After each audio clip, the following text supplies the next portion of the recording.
c'est de savoir la différence entre Jésus et Mohamed.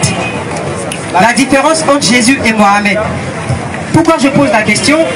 Parce que là vous avez signifié que le Dieu des chrétiens et le Dieu des musulmans n'étaient pas pareils. Il y avait une différence. Donc j'aimerais avoir plus de précision concernant ce que vous avez dit. Quelle est la différence entre Mohamed, c'est ça, et Jésus? D'accord. C'est la première question. Maintenant la deuxième question, je pose toutes les questions en même temps. Pourquoi ne sont-ils pas le même Dieu? Voilà, ça c'est la deuxième question. En fait. Merci, merci. Voilà. Merci. Je vais commencer par la deuxième pour remonter à la première. Pourquoi nous n'adorons pas le même Dieu alors que c'est le même Dieu que nous devrons adorer? Excusez-moi, vous êtes chrétien? Parlez dans le micro s'il vous plaît. Vous êtes chrétien? Je suis chrétien. Ok. Comment s'appelle votre Dieu s'il vous plaît? Mon Dieu s'appelle Jésus. Moi, mon Dieu s'appelle Allah. D'accord. Il y a différence ou pas? D'une certaine manière. Je demande s'il y a différence ou pas. D'une certaine manière. Non, j'ai pas dit que... Est-ce que d'une certaine manière il y a différence? Je demande. Ton Dieu s'appelle Jésus. Moi, mon Dieu s'appelle Allah. Y a-t-il différence ou pas? Oui. Oui, il y a une différence. Merci. Maintenant, on va voir maintenant si vous adorez le vrai Dieu ou si moi, j'adore le vrai Dieu. Bon, je m'adresse à vous public, parce que sa question vous concerne tous. Comme je l'ai dit, exactement, on doit adorer le même Dieu, mais ce n'est pas le même Dieu malheureusement qu'on adore sur terre. Eux, ils adorent, excusez-moi du terme, Jésus-Christ, qui pour nous est un messager de Dieu, selon la Bible et selon le Coran. Donc on n'est pas sur la même longueur d'onde. Nous on dit, adorer celui qui est en train de faire tomber les gouttes de pluie actuellement. C'est qui? Quelle preuve j'ai? Sourate 31 mon frère. Prends la sourate 31. Je peux mentir. Les deux derniers versets. On va voir. Si moi il dit que c'est Allah qui est le Dieu créateur du ciel et de la terre, c'est lui qui a créé la pluie, je peux mentir. Moi je donne ma preuve et je souhaiterais que le frère me démontre ou même me donne une seule preuve où Jésus peut-être a créé la pluie. Allons-y. Comme il pleut, voilà pourquoi j'ai demandé à prendre. Je dis, nous adorons un seul Dieu, créateur du ciel et de la terre. Actuellement il pleut. Moi je dis, c'est mon mot. Parce que je peux venir te dire que toi ton produit est faux. Ton produit n'est pas doux. C'est pour moi là qui est doux. Il faut que je te fasse goûter mon produit pour savoir que c'est doux. Donc moi je vais faire goûter moi mon produit. À vous de déguster et puis à vous d'en juger. Sourate 31. Il va lire le verset pour moi. Il va lire le verset pour moi, mon frère. La connaissance de l'un est auprès d'Allah. Allah dit que c'est lui qui sait quand est-ce que le monde va finir. Ça c'est digne d'un Dieu. Et c'est lui qui fait tomber la pluie salvatrice. Il fait tomber quoi? La pluie salvatrice. Les gars, il pleut. Hein? On dit que c'est Allah qui fait tomber ça. Bon, moi j'ai donné ma preuve. Voilà le Dieu qu'on doit donner. Lui qui fait tomber la pluie en son temps. Il connaît chaque nombre de gouttes.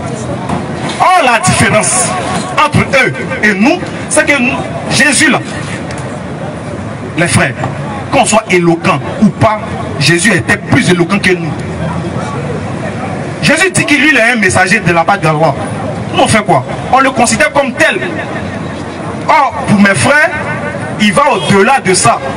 Voilà où il y a la différence. Pour répondre à la première question, allons-y, bismillah,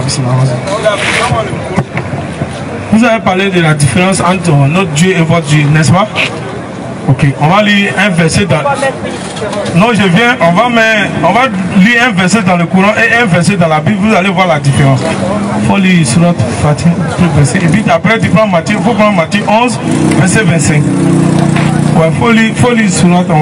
Écoutez très bien. Louange à Allah. Louange à Allah. Créateur des cieux et de la terre. Créateur de quoi? Des cieux et de la terre. Des cieux et de la terre. Louange à Allah, le créateur des cieux et de la terre. Voilà notre Dieu. Faut lire Matthieu 11, verset 25. Matthieu 11, verset 25. Montrez-moi ma voix, c'est bon.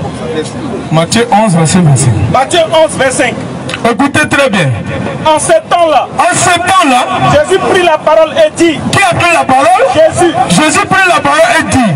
Quoi? Je te loue, Père. Je te loue, Père. Seigneur du ciel et de la terre. Seigneur du ciel et de sur la terre. C'est le Dieu que Jésus louait là, que nous on adore. Lui qui dit il a créé les cieux et la terre, Jésus dit c'est oui, c'est lui qui a créé les cieux et la terre.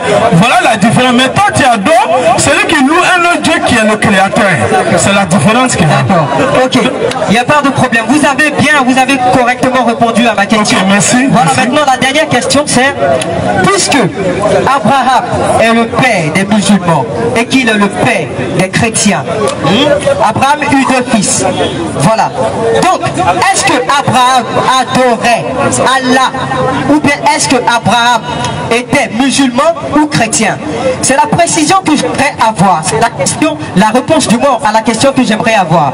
Voilà. Ok. Le frère veut savoir si le père de la foi, Abraham, était-il chrétien ou musulman. Je crois que chacun donne ses preuves. Nous ne sommes pas là pour parler de notre tête. On ne puise pas de notre tête. On prend ce que Allah il a dit. Parce que nous, on est déjà focalisé sur quelque chose. On a un guide. Vous ne le voyez pas, mais il est à côté de nous. Donc on va le voir dans le Coran. Dites-vous. Écoutez la réponse du Coran. Le Coran va nous clarifier, mon frère. Qu'Abraham, Ismaël, Oui. Isaac Oui. et Jacob et la tribu étaient juifs ou chrétiens. Dieu nous pose la question. Attends, donc vous pensez que Abraham, là, il était juif ou il était chrétien? Continue. Dis, est-ce que vous êtes les plus savants ou Allah? Attends, c'est vous qui savez ou bien c'est Allah qui sait? Il n'était ni juif, Voilà, maintenant Allah il répond. Allah il n'était ni juif, ni chrétien. ni chrétien. Il était entièrement soumis à Allah. Il était entièrement soumis à Allah. Musulman. Il n'était point du nombre des associateurs. Il était point du nombre des associateurs. Pourquoi Allah il dit que Mohammed, oui, Abraham était musulman? Oui. Il répond le verset. Je vais t'expliquer, mon frère, doucement, tu vas comprendre clairement quand il va finir de lire le verset. Il Allons-y. n'était ni juif, ni chrétien. Oui. Il était entièrement soumis à Allah, musulman. D'abord, tu as vu le mot qu'ils ont dit là? Il était entièrement soumis à Allah. Est-ce que tu es d'accord que Abraham était soumis à Dieu? Oui, il était soumis à Dieu. Le fait d'être soumis à Dieu, c'est ce qu'on appelle musulman. Vous vous laissez piéger par le mot. Vous pensez que musulman veut dire aller à la mosquée au temps de Mohammed avec les chapeliers. C'est pas ça. Tu vois, le fait d'être musulman là, c'est le fait d'être soumis à la volonté de Dieu. Est-ce que tu comprends? Ce n'est pas le fait d'aller à la mosquée.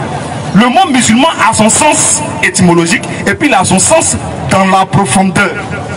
Il faut connaître le mot à l'état pur pour pouvoir développer le mot. Quand tu dis je vais par exemple, si moi je dis je fabrique du pain, ça veut dire je suis quoi? Boulanger. Je suis boulanger.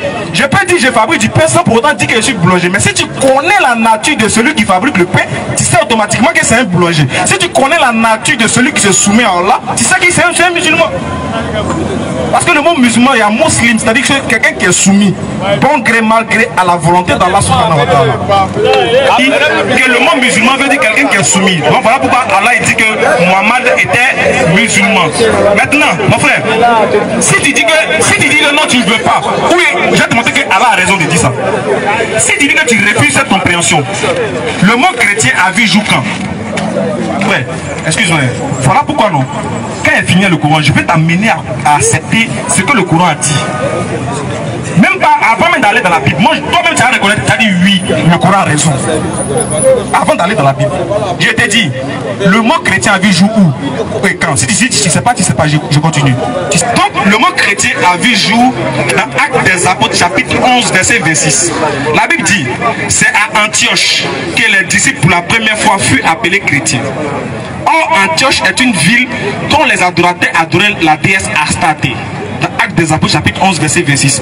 C'est-à-dire, si on veut bien calculer, des années après que Jésus soit mort. C'est-à-dire, ce n'est pas Jésus qui a donné le mot chrétien à ses disciples. Ce n'est ni les anges, ce n'est ni Dieu, mais c'est les païens d'Antioche qui ont fait appeler les disciples de Jésus chrétiens. Selon la Bible des catholiques, dans le commentaire des catholiques, il dit que c'était une manière de se moquer d'eux. C'était un sobriquet, une manière de se moquer d'eux. Voilà pourquoi on les appelait chrétiens. Maintenant, si le mot chrétien avait jour après que Jésus soit passé, est-ce que Abraham était présent quand le mot chrétien existait? La réponse est non. Abraham n'a pas vu. On va lire le verset. Allons-y les frères. Allons-y. 11, verset 26. Acte 11, verset 26. On va voir qu'Abraham n'existait pas. Abraham était déjà mort des siècles et des siècles. Allons-y. Et l'ayant trouvé, il l'amena à Antioche. À Antioche, pendant toute une année, il se réunit aux assemblées de l'église. Oui. Et ils enseignaient beaucoup de personnes. Ce fut à Antioche que, pour la première fois, les disciples furent appelés chrétiens. Tu vois. Donc c'est Antioche, Abraham n'était pas là, il n'existait pas. Ok, donc, tu ne peux pas dire que Abraham était chrétien parce que lui n'a jamais existé au temps d'Antioche. D'accord. Donc non, j'ai pas dit qu'il était chrétien. C'est la question que j'ai posé une question. J'ai dit est-ce qu'il était chrétien ou musulman? C'est la question que j'ai posée. Je n'ai pas dit que vous avez dit ça. Voilà. Voilà. Okay. Maintenant la dernière, la question suivante c'est quoi? Allons-y mon frère. Voilà. Vous croyez en Abraham, n'est-ce pas? Non. Vous savez que Abraham existe. Oui. Mais est-ce que vous croyez en Jean aussi? Jean, il a existé. Oui. Jean-Baptiste, il a existé aussi. Oui, il a existé. Voilà. Ils ont annoncé l'arrivée de Jésus. Oui. Vous croyez en cela? Oui. D'accord. Alors pourquoi est-ce que maintenant vous mettez en cause l'existence que Jésus soit peut-être entre griffes Dieu? On met en cause le fait que Jésus soit Dieu parce que dans toute l'annonce que tu as citée, tous ceux que tu as cités qui ont prédit l'annonce de Jésus, aucun d'eux n'a dit que Dieu devait venir sur la terre. Jésus lui-même de sa propre bouche n'a jamais dit qu'il est Dieu pour qu'on l'adore. Et de toi le comble, Jésus qui est pour d'autres dieux, lui-même adorait Dieu. D'accord. Merci pour la réponse à cette question. Voilà. Merci pour la réponse à cette question. D'accord. Enfin, on va donner la place au monsieur.